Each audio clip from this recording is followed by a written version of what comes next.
be seated, please. Ladies and gentlemen, before going to your questions, I have a brief report on the energy situation, the progress we have made to date, and also the problems that we have in the future. You will recall that last October, when we saw the energy crisis developing as a result of the embargo and other matters, that there were dire predictions that we would have problems with home heating oil and even fuel to run our factories.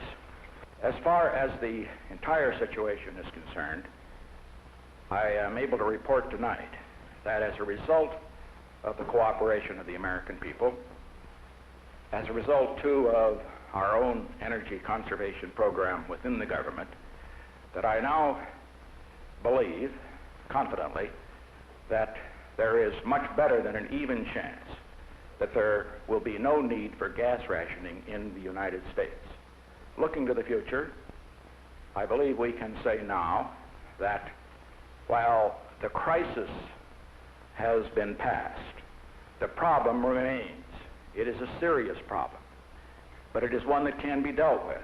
And our goal of becoming completely independent in energy, independent of any foreign source, is one that we can achieve.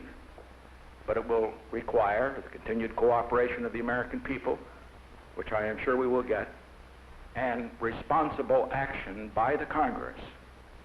Action directed not simply toward distributing a shortage and making it worse, but action which will increase supplies and thereby get rid of the shortage. When do you think the embargo might be lifted, Mr. President? Well, the embargo question is one that I know is on the minds of all of us, and it is one that presently is under consideration, as you know, by the oil-producing countries. I should point out here that Dr. Kissinger's trip to the Mideast is directed toward getting a disengagement or getting talks started with regard to a disengagement on the Syrian front. That following on the disengagement on the Egyptian front, I think will have a positive effect, although it is not linked to the problem of the embargo directly. If I could perhaps elaborate just a bit on that. As far as the oil-producing countries are concerned, we believe it is in their interest to lift the embargo. They should do that independently of what happens on the front of the negotiation with regard to developing a permanent peace in the Mideast. As far as we are concerned, we believe that getting a permanent peace in the Mideast is a goal worth achieving apart from the embargo. The Shah of Iran said in an interview that the United States is getting as much oil now as it did before the embargo. And Mr. Simon of the Federal Energy Office said that such a statement is irresponsible and reckless. Can you straighten us out? Are we getting as much oil, and why would the Shah say it?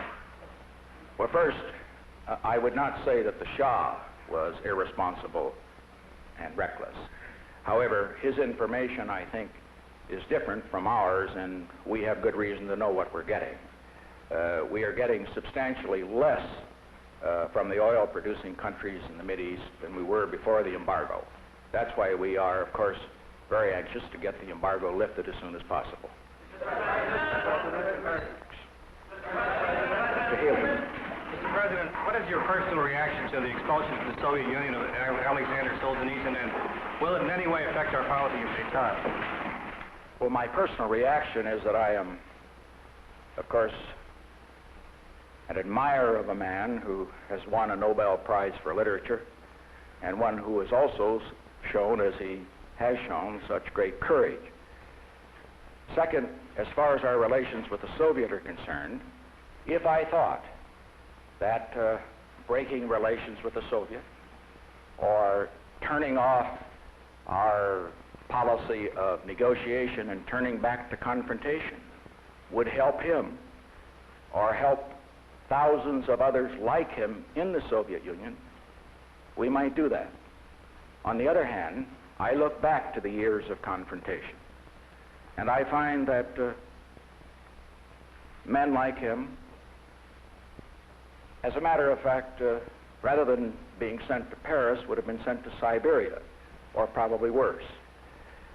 As far as our relations with the Soviet are concerned, we shall continue. We shall continue to negotiate, recognizing that they don't like our system or approve of it, and I don't like their system or approve of it. Mr. Brezhnev knows that, and I know it, and we have discussed it quite bluntly and directly.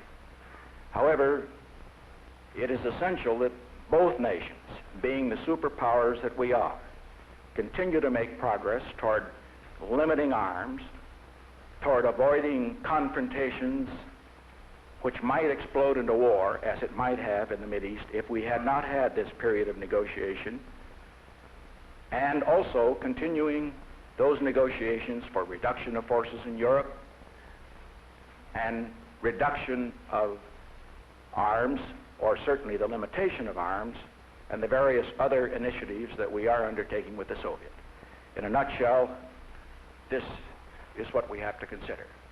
Do we want to go back to a period when the United States and the Soviet Union, the two great superpowers, stood in confrontation against each other and risk a runaway nuclear arms race, and also crisis in Berlin, in the Mideast, even again in Southeast Asia or other places of the world?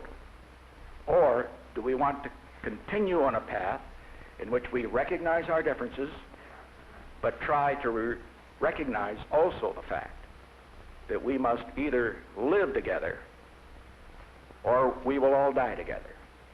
Mr. President, you've said on many occasions that you would not resign from office to which you were elected. But what if in the next few months it became evident that your party was going to suffer a disastrous defeat in this year's elections? Would you then reconsider your resolve on this? No. I want my party to succeed, but more important, I want the presidency to survive. And it is vitally important in this nation that the presidency of the United States not be hostage to what happens to the popularity of a president at one time or another. The stability of this office, the ability of the president to continue to govern, the ability, for example, of this president to continue the great initiatives which have led to a more peaceful world than we have had for a generation, and to move on the domestic front in the many areas that I have described. All of these things, these goals, are yet before us. We have a lot of work left to do, more than 3 years left to do, and I'm going to stay here till I get it done.